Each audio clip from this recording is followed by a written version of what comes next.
Hello, Bret. Hi, Monica. How are you? I'm good. Good. So Yeah. what is it you actually do? How do you describe it? Yeah, so I'm a business psychologist. I specialize in applied neuroscience. Yeah. What that means is that our psychology, our behaviors, the things that drive what we do, is only kind of half the picture. Yeah. Our brain chemistry, our brain electrical impulses, the way our neurons connect and fire, is another part of the picture. And where those two things meet is something kind of really special. Yeah.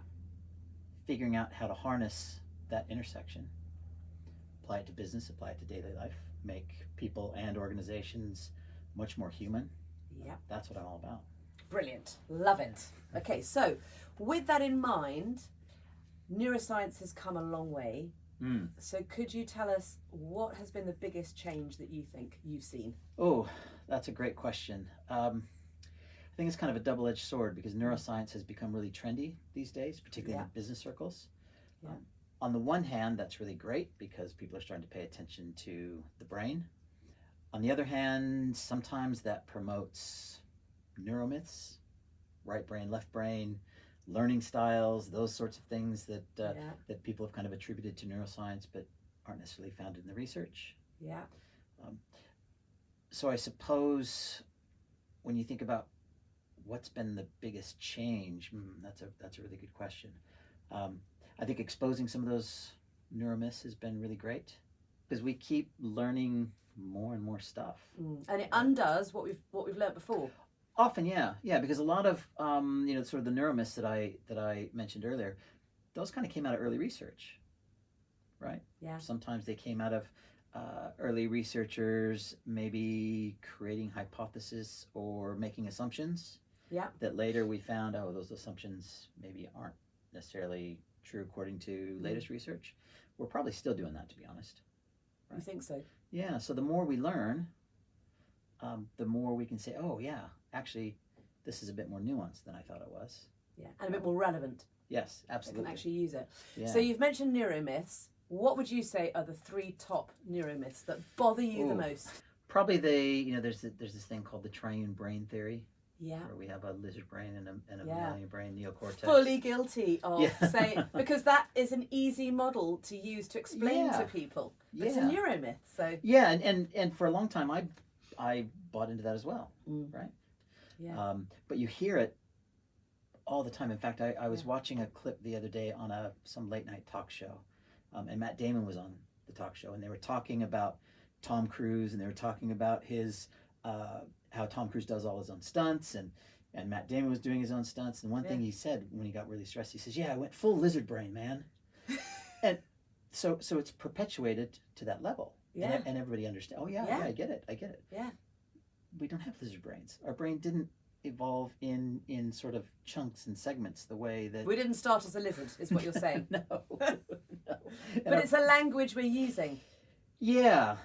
So that's probably one that really, like I said, kind of captures my attention because I think, hang on a second. Our brains are much more complex than that. Our brain systems are much more integral than that. So what would be the anti-myth or the way to look at it? Yeah, so I mean our brains are very complex, right?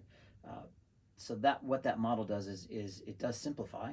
The sort of anti-myth is we don't have a lizard brain, but actually our brains are non-consciously always surveying everything in our path to decide whether or not something's dangerous or not. And if it's dangerous, we want to move away from it. Right? If it's dangerous, if it's back to the early days of humankind, if there's a saber-toothed tiger running towards me, that's dangerous. I need to run. Yeah. Okay, so that's myth 1. Yeah. What about the second one? So again, I'm guilty of this one as well. I bet I will be as well. Yeah. So I think the other one is learning styles. Yes. Right? So you're either a visual learner or you're an auditory learner or you're a kinesthetic learner. Yeah. We all use all of them. Yeah, right? But to different degrees, I guess. Yeah, to different degrees, but you don't have You don't have one or the other. Exactly. So you don't have somebody who's just an auditory learner. So if they don't hear it, they don't learn it. Or somebody who's a visual learner, if they don't see it, they don't learn it. Right? The way our neurons connect are going to kind of dictate what resonates and what doesn't. Yeah. Much more than the way it's being presented. Yeah. Right? Yeah. Some Really people good might one. create a list. You know, if they're taking notes in something, they might write Yeah. sentences. Some people Yeah. might create, I don't know, mind maps. Some people might draw pictures in color. Yeah. Whatever, right? But we don't have sort of these learning One styles. style. Yeah. And where that kind of has infiltrated, certainly in sort of training and education, is oftentimes programs, lessons are designed around a specific type of learner. Yeah. And we're not, But because we're missing the whole the point. bigger picture. So it comes back to more of the bigger picture again, isn't it? Yeah. Yeah. So that's another really good one. Yeah. And what would be your third one? That we assume that everybody sees the world the same way we do. Yeah. Right. So if I say, let's talk about neuroscience to you, even though we have a lot in common, that sentence means something different to you than it does to me. Yeah. Right? Yeah. We all have different agendas we bring into conversations. We all have Yes. different agendas that we bring into interactions. And oftentimes we assume that everybody's agenda is the same as ours. It causes huge miscommunication. Right? I assume that you know what I'm talking about when I say word X or whatever. Yeah. Because I've got a picture in my head, but your picture's different than mine. Yeah. Right? So I think that's the other key, particularly where I work. Right, most business miscommunication is caused by somebody making an assumption.